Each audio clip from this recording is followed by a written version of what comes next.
We're going to get a live update right now on the assassination of Charlie Kirk. Federal officials are speaking. Let's listen in. And federal law enforcement partners. Following the remarks today, Governor Cox, Director Patel, and Commissioner Mason will take questions. Thank you.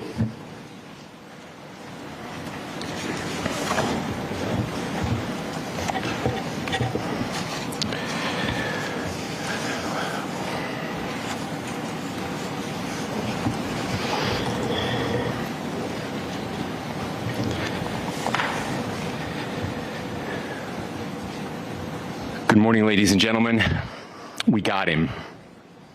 On the evening of September 11th, a family member of Tyler Robinson reached out to a family friend who contacted the Washington County Sheriff's Office with information that Robinson had confessed to them or implied that he had committed the incident. This information was relayed to the Utah County Sheriff's Office and scene investigators at Utah Valley University. This information was also conveyed to the FBI. Investigators reviewed additional video footage from UVU surveillance and identified Robinson arriving on UVU campus in a gray Dodge Challenger at approximately 8:29 a.m. on September 10th, in which he is observed on video in a plain maroon t-shirt, light-colored shorts, a black hat with a white logo, and light-colored shoes. When encountered in person by investigators in Washington County on September 12th in the early morning hours, Robinson was observed in consistent clothing with those surveillance images. Investigators interviewed a family member of Robinson who stated that Robinson had become more political in recent years. The family member referenced a recent incident in which Robinson came to dinner prior to September 10th, and in the conversation with another family member, Robinson mentioned Charlie Kirk was coming to UVU. They talked about why they didn't like him and the viewpoints that he had. The family member also stated Kirk was full of hate and spreading hate. The family member also confirmed Robinson had a gray Dodge Challenger. Investigators identified an individual as the roommate of Robinson. Investigators interviewed that roommate, who stated that his roommate, referring to Robinson, made a joke on Discord. Investigators asked if he would show them the messages on Discord. He opened it and showed several messages to investigators and allowed investigators to take photos of the screen as each message was shown by Robinson's roommate. These photos consisted of various messages, including content of messages between the phone contact named Tyler with an emoji icon and Robinson's roommate's device. The content of these messages included messages affiliated with the contact Tyler, stating a need to retrieve a rifle from a drop point, leaving the rifle in a bush, messages related to visually watching the area where a rifle was left, and a message referring to having left the rifle wrapped in a towel. The messages also refer to engraving bullets and a mention of a scope and the rifle being unique. Messages from the contact Tyler also mentioned that he had changed outfits. I know there's been speculation as well as to the writing on those casings, those bullet casings, and I believe we have that as well. And I will share that with you now. So the area north of Campus Drive Road where the suspect crossed over, you saw some of that in the video that we released last night, consists of a grassy area with trees on the edge of the UVU campus. Investigators discovered a bolt-action rifle wrapped in a dark-colored towel. The rifle was determined to be a Mauser Model 98 30-06 caliber bolt-action rifle. The rifle had a scope mounted on top of it. Investigators noted inscriptions that had been engraved on casings found with the rifle. Inscriptions on a fired casing read, "Notices, bulges, capital OWO, what's this, question mark." Inscriptions on the 3 unfired casings read, "Hey fascist, exclamation point, catch, exclamation point." Up arrow symbol, right arrow and symbol, and 3 down arrow symbols. A second unfired casing read, Oh Bella Chow, Bella Chow, Bella Chow, Chow Chow, and a third unfired casing read, if you read this, you are gay, LMAO. We are indebted to law enforcement across the state who's worked seamlessly together, local law enforcement, state law enforcement, and our federal partners with the Federal Bureau of Investigation.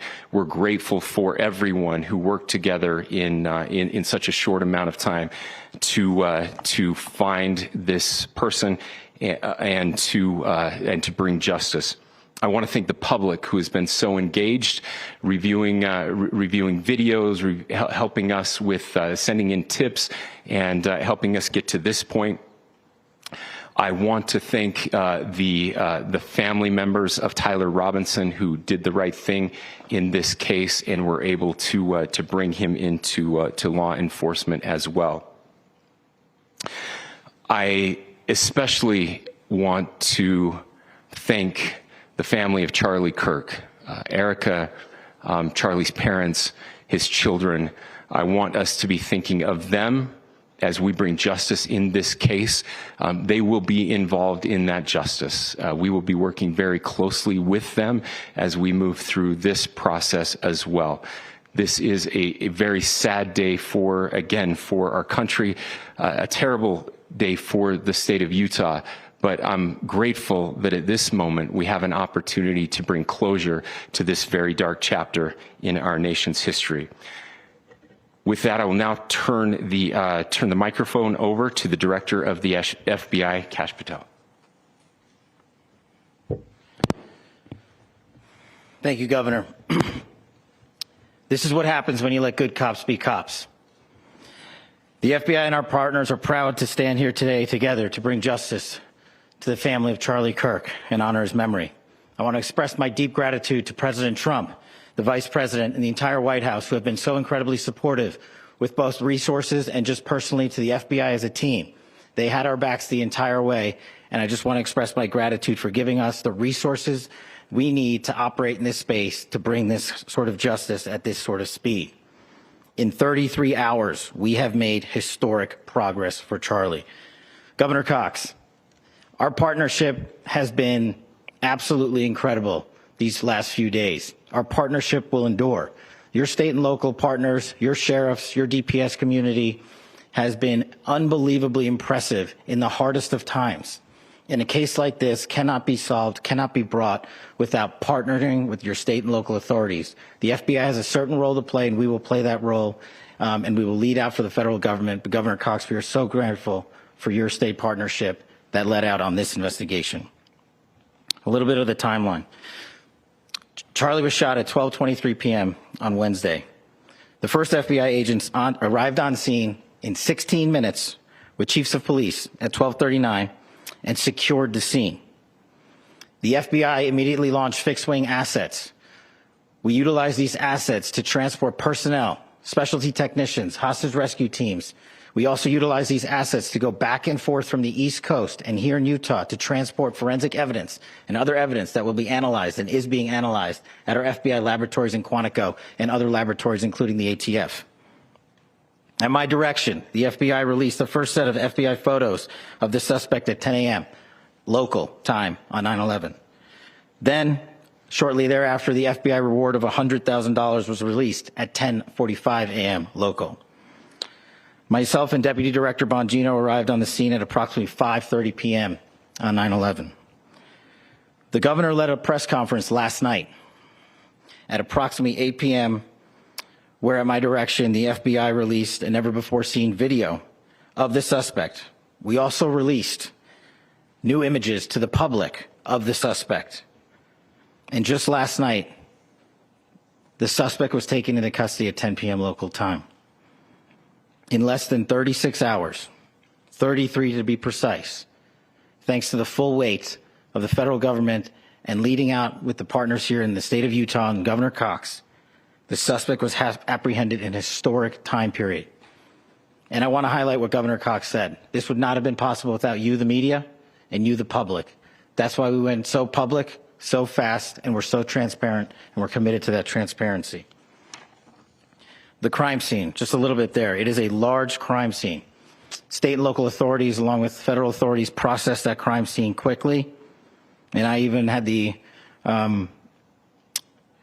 ability to walk through that crime scene and walk through the steps the suspect took to learn more about what was needed and what resources we needed to bear to create a full picture for the FBI and leadership back in Washington. Furthermore, thankfully to state and local partners, forensic evidence has been seized and continues to be garnered. Forensic evidence has already been evaluated at FBI laboratories in Quantico and state and local authorities here. We will continue to process evidence as we see it, as we collect it, and we will continue to deliver it to Governor Cox and his team. Last night, we had a total of approximately 7,000 leads. As of this morning, thanks to your great work, we have over 11,000 leads that were called in to the FBI. And we are running out every single lead that we can. Every one of those leads will be run out. The arrest is a testament to the dedication of good law enforcement being great and partnerships in law enforcement, which I've tried to highlight as my tenure as the director of the FBI. There is no better relationship for law enforcement than the FBI to partner with state and local authorities, and you've seen it here in these last few days. The FBI Salt Lake field office, along with our offices in LA, Phoenix, Denver, San Antonio, Las Vegas, Pittsburgh, Buffalo, our headquarters component in Quantico, all participate in the FBI. I want to express my deep gratitude to the employees of the FBI, the men and women, the evidence response team tacticians, the special operators, the agents, the support staff. You have done monumental work in historic time when the public, who had a right to demand such an expeditious solving of an investigation, the FBI answered that call diligently, critically important to our nation, and we delivered. And I'm proud to be their leader, and I'm proud to be the director of the FBI. This is very much an ongoing investigation, as the governor said, and we will continue to work with state and local authorities to develop the investigation, to provide them the evidence they need for their ongoing prosecutions, and we will be here to answer every call they absolutely have, as long as it takes, for as long as we need to find and apprehend whatever suspects were involved in this crime. Lastly, to my friend Charlie Kirk, rest now, brother. We have the watch, and I'll see you in Valhalla.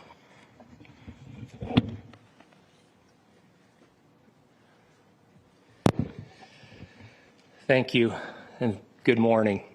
I would just like to take a few minutes as the sheriff to express my gratitude for everybody who has played a part in this investigation.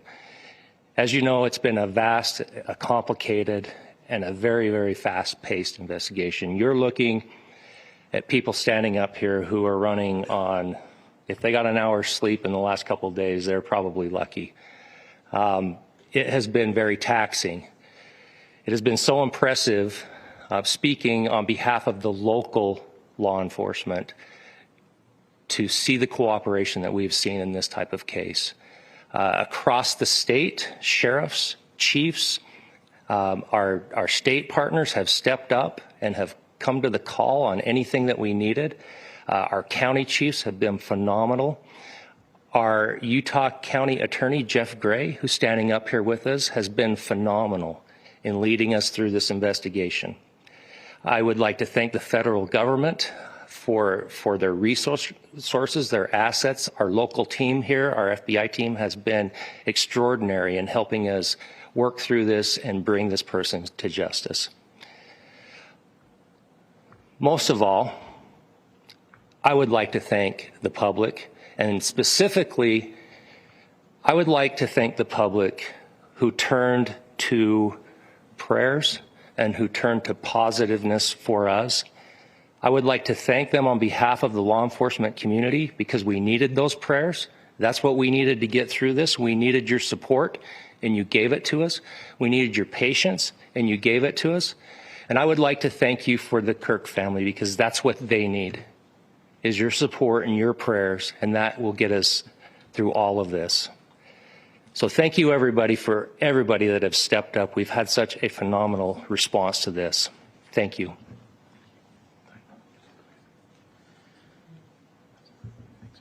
I also want to give a special thanks to the Attorney General and the Department of Justice. Their unwavering support and their commitment to justice is shown true here. And without AG Bondi and Deputy Attorney General Todd Blanche and the resources they brought to bear, we would not have been able to complete our mission. And I just want to say special thanks. It's an honor to be a part of the Department of Justice. Thank you again to our incredible law enforcement team who has worked so hard. Sheriff, I got a solid 90 minutes last night, so I'm probably the most well-rested person up here. Ladies and gentlemen, I get the microphone, so I hope you'll permit me a moment just to share a few more thoughts about where we are and how we got here and maybe a little bit of where we go from here. I don't want to get too preachy, but I think it's important that we, with eyes wide open, understand what's happening in our country today. I've heard people say, well, why are we so invested in this? There's violence happening all across our country. And violence is tragic everywhere, and every life taken is a child of God who deserves our love and respect and dignity. This is certainly about the tragic death, political assassination of Charlie Kirk, but it is also much bigger than an attack on an individual. It is an attack on all of us.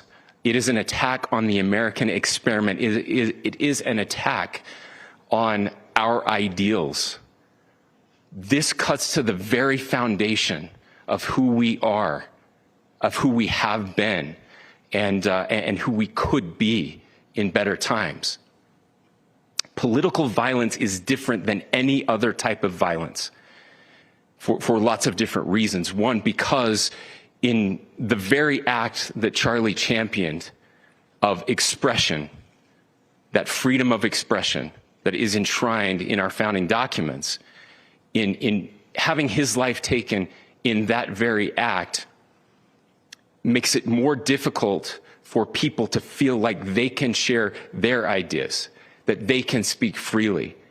We will never be able to solve all the other problems, including the violence problems that people are worried about, if we can't have a clash of ideas safely and securely.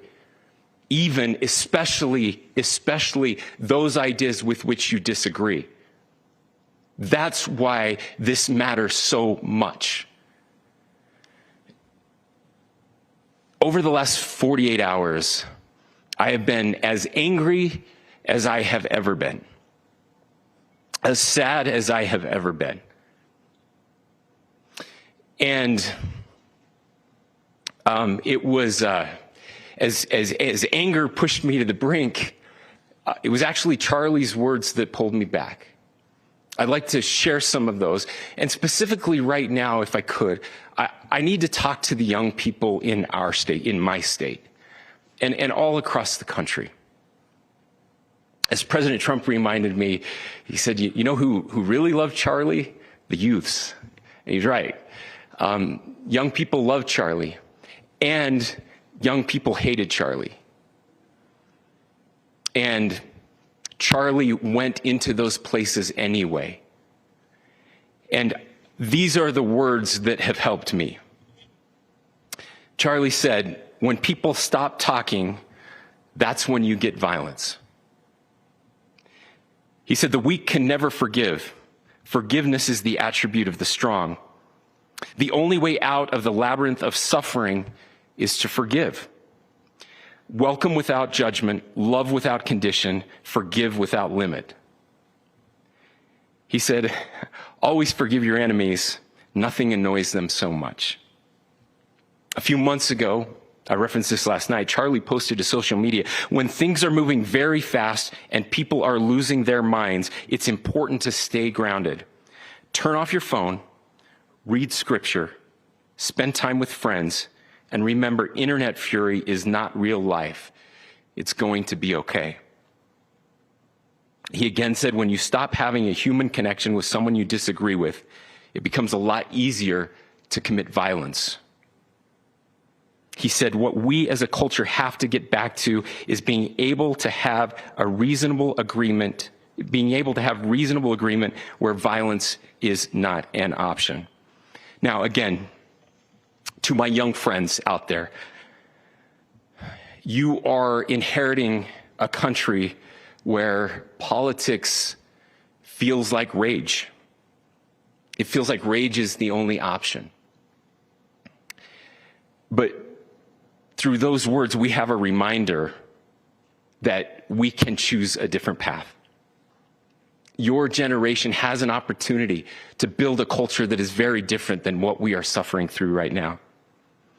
Not by pretending differences don't matter, but by embracing our differences and having those hard conversations. I think we need more moral clarity right now. I hear all the time that words are violence. Words are not violence. Violence is violence. And there is one person responsible for what happened here. And that person is now in custody and will be charged soon and will be held accountable. And yet all of us have an opportunity right now to do something different. I want to thank my fellow Utahns. This bad stuff happens. For 33 hours, I was praying that if this had to happen here, that it wouldn't be one of us, that somebody drove from another state, somebody came from another country. Sadly, that prayer was not answered the way I had hoped for, just because I thought it would make it easier on us if we could just say, hey, we don't do that here. And indeed, Utah is a special place. We lead the nation in charitable giving. We lead the nation in service every year. But it did happen here. And it was one of us. But I want you to look at how Utahns reacted the last 2 nights. There was no rioting. There was no looting. There were no cars set on fire. There was no violence. There were vigils and prayers and people coming together to share the humanity. And that, ladies and gentlemen, I believe is the answer to this. We can return violence with violence. We can return hate with hate. And that's the problem with political violence, is it metastasizes, because we can always point the finger at the other side. And at some point, we have to find an off-ramp, or it's going to get much, much worse. But see, these are choices that we can make. History will dictate if this is a turning point for our country. But every single one of us gets to choose right now if this is a turning point for us. We get to make decisions. We have our agency. And I desperately call on every American, Republican, Democrat, liberal, progressive, conservative, MAGA, all of us to please, please, please follow what Charlie taught me. I'll just conclude with words I share often from a friend and author, Yuval Levin, who was asked if he was optimistic about our country. And he said, I'm not optimistic. He said, I hate optimism. Like, that sounds bad. But he said, optimism is a vice. It's this idea that good things are just going to happen. And he said, in the history of the world, good things have never just happened. He says, I'm not optimistic, but I am hopeful. And hope is the virtue that sits between the vices of optimism and pessimism. Hope is the idea that good things are going to happen because we can make them so. I still believe in our country. And I know Charlie Kirk believed in our country. I still believe that there is more good among us than evil. And I still believe that we can change the course of history. I'm hopeful because Americans can make it so. Ladies and gentlemen, we're happy to answer any questions you might have. Is speaking with authorities and his demeanor, Tyler Robinson, when he turned himself in? I cannot speak to that.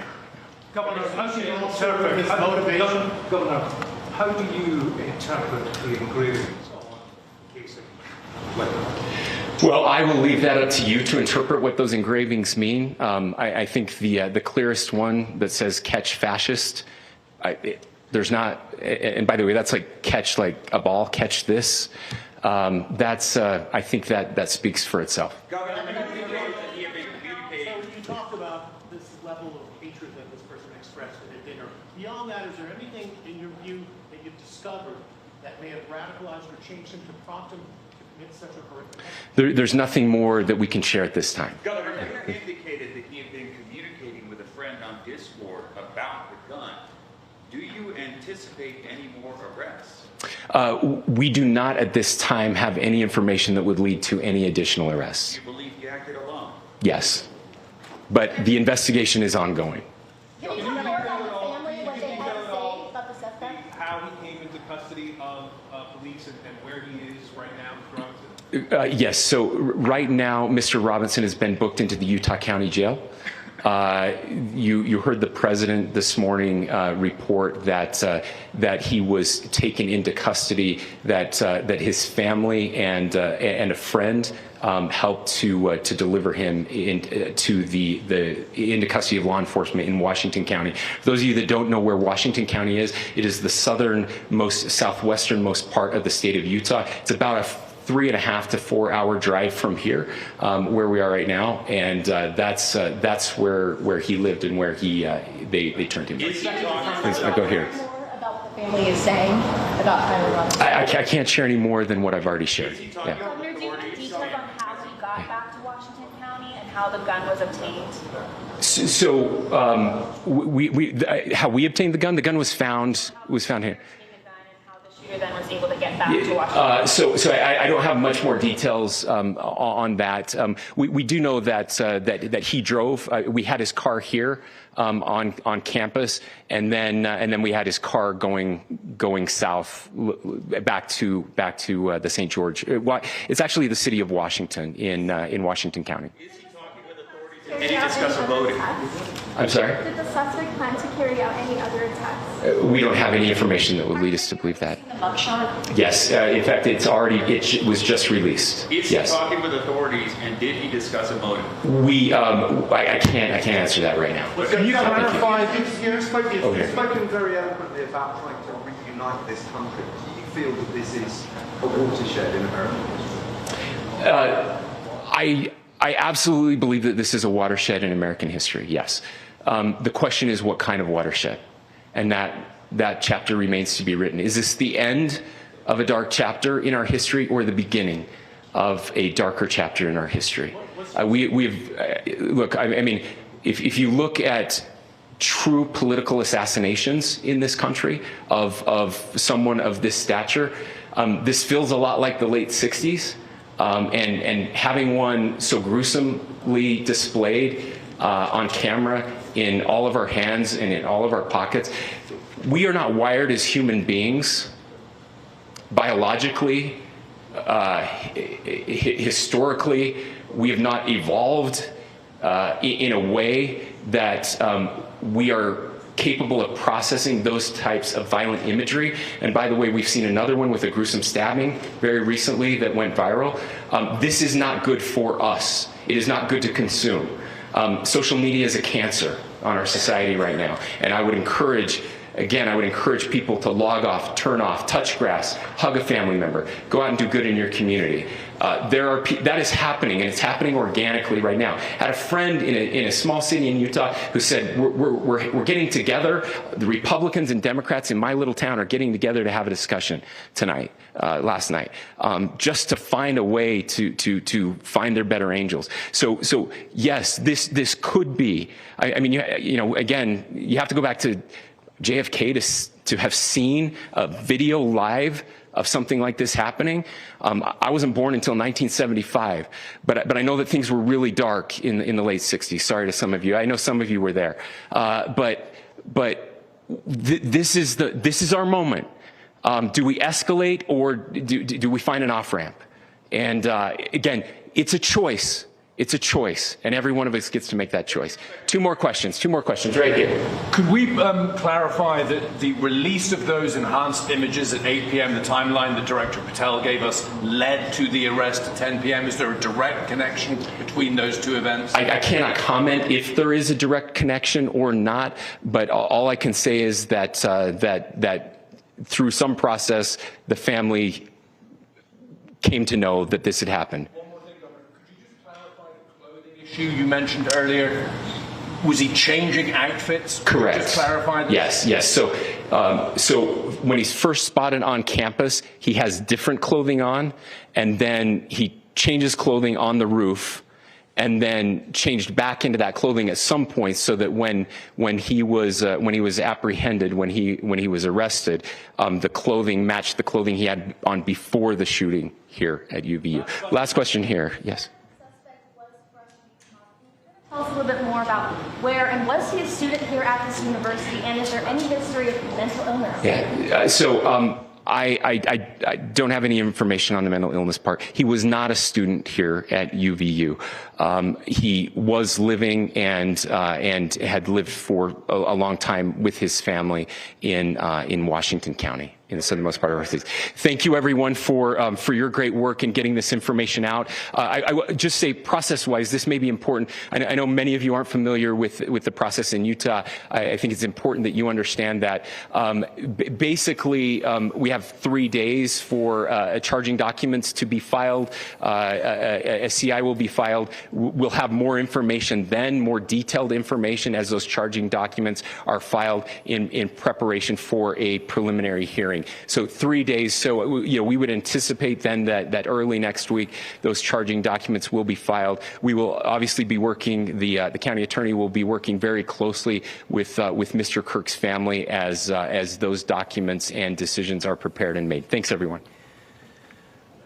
Well, major breaking news out of the U.S. We've been listening to FBI officials along with the governor of Utah coming out and saying, we got him. An arrest has been made in connection to the murder of Charlie Kirk. Officials saying that 22-year-old Tyler Robinson of Utah has been arrested. From what we are learning, according to officials, that he had confessed to a family member, which we believe is his father, and that his father and allegedly a friend had turned him over to authorities. There's some online reports even saying that the father is a 27-year veteran of Washington County Sheriff's Department. We're also learning that there were a number of writings on the shell casings. These were some allegations that had been floating around for the last couple days on bullets, including the scripture that said, "Hey, fascist, catch." We're going to have a lot more on this significant breaking news coming in from the U.S. in relation to the assassination of Charlie Kirk.